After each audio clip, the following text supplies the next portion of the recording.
آپ لوگوں نے تو بڑے بڑے لال چھپا کے رکھے ہوئے تھے سندھ ہاؤس میں، ہمیں معلوم ہی نہیں ہوا. کیسے فیصلہ کیا آج آپ نے ان کی یہ سب کچھ پبلک کرنے کا؟ دیکھیں، ہم نے کوئی کسی کو چھپا کے نہیں رکھا تھا. ہم نے تو کل بھی اور اس سے پہلے بھی ہم نے یہ کہا تھا کہ ہم نے اپنے اپوزیشن کے ممبران جیسے Pakistan Peoples Party, P M L N, J U I, ان ممبران کو ہم نے یہاں پر سندھ ہاؤس میں رکھا ہوا تھا کیونکہ سیکورٹی کا پرابلم تھا، ان کے اٹھ جانے کا پرابلم تھا، ان کی اغوا کر جانے کا پرابلم تھا. اس وجہ سے کچھ پی ٹی آئی کے ایم این ایز نے بھی ریکویسٹ کی کہ ان کو بھی خطرہ ہے، کیونکہ ہمیشہ انہوں نے پارلیمانی پارٹی کے باہر پارلیمنٹ کے اندر سیشن میں بھی حکومت کے خلاف آواز اٹھائی، اور ان کو یہ خطرہ تھا کہ شاید ان کو بھی سیکیورٹی کا پرابلم تھا وہ آئے. اور جو لوگ کہہ رہے تھے کہ جی پیسے دیے ہیں، زبردستی اغوا کیے گئے ہیں، زبردستی اٹھا لیے گئے ہیں، تو ان کو میرے خیال میں آج حقیقت معلوم ہو جانا چاہیے کہ وہ نہ اٹھائے گئے ہیں نہ پیسے دیے ہیں. اور آپ نے جو ان کے دیکھے، آج آپ نے دیکھے کہ ان کے انٹرویوز وغیرہ جو آ رہے تھے. سر ہمارے ساتھ عادل شاہ زیب صاحب بھی موجود ہیں، وہ کہہ رہے ہیں کہ وہاں وہ اور لوگوں سے بھی ملے جنہوں نے آن دا ریکارڈ انٹرویوز نہیں دیے.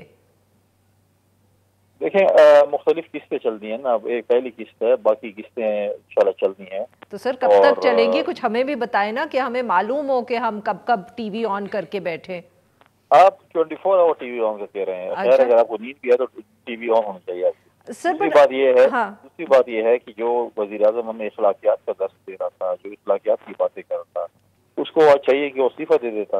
اور بالکل ہم تو ابھی بھی دیکھیں ہمارا اتحادی جماعتوں کے ساتھ جو حکومت کے ساتھ ہیں، چاہے وہ پی ایم ایل این کیو ہے، چاہے وہ ایم کیو ایم ہے، چاہے وہ پاکستان عوامی پارٹی ہے، چاہے جی ڈی اے ہے، تو ان کے ساتھ ہمارے تقریباً ڈائیلاگز فائنل سٹیجز میں ہیں. اور انشاءاللہ تعالیٰ اللہ کے فضل سے کرکٹ کی زبان میں انشاءاللہ ہم ڈبل سینچری کریں گے جب عدم اعتماد کی تحریک پہ ووٹنگ ہوگی.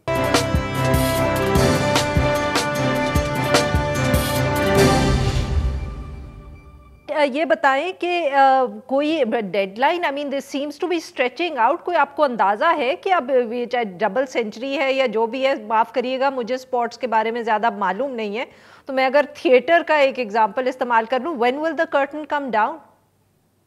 دیکھیں، یہ فیڈرل منسٹر کہہ رہے تھے کہ ان کے پاس ممبرز نہیں اور جلدی لے گیا تھا، میں اعتماد کل لاتے تو آج لیں، تو ہم تو لے آئے ہیں. اب جو اسپیکر جو ہے وہ ٹائیگر فورس کا رکن بنا ہوا ہے، اس کو تو چاہیے تھا کہ جلدی کر لیتا. ان کے پاس ممبرز ہیں، ہمارے پاس نہیں ہے، تو اگر جلدی سیشن بلا لیتا ہم تو ابھی بھی کہتے ہیں کل بلا لے سیشن. ہم تیار ہیں عدم اعتماد کی تحریک کے لیے. ہم نے اپنے ممبر ہم نے پورے کرنے ہیں، انشاءاللہ ہم پورے کر کے دکھائیں گے، اور آپ دیکھیں گے اور یہ پوری دنیا اور پورا پاکستان. سر آپ کو تو اب اتحادیوں کی ضرورت بھی نہیں ہے. جی جی، ہمیں اتحادیوں کی بہت ضرورت، ہمیں ہر ووٹ کی ضرورت ہے. کنڈی صاحب قطع کلامی کی معافی، عادل شاہ زیب عرض کروں، اس سندھ ہاؤس سے بوریاں کہاں گئیں جو رکھی ہوئی تھیں آپ نے؟ آپ تو بڑا گھوم رہے تھے، کمروں میں جھانک بھی رہے تھے. آپ کو کوئی بوری ملی ہے تو میرے ساتھ بھی شیئر کر لیں. نہیں، لیکن ایک جنون سوال تو یہ ہے نا کہ یہ جو 2 درجن سے زیادہ تقریباً اپروکسیمیٹلی ایم این ایز اب بن چکے ہیں، جو قسطوں میں آپ کہہ رہے ہیں وہ آگے آئیں گے، یہ کیا جادو کی چھڑی زرداری صاحب نے چلائی؟ کچھ تو ایسا ہوگا کہ مطلب اچانک ان کے ضمیر سب کے کیسے جاگ گئے؟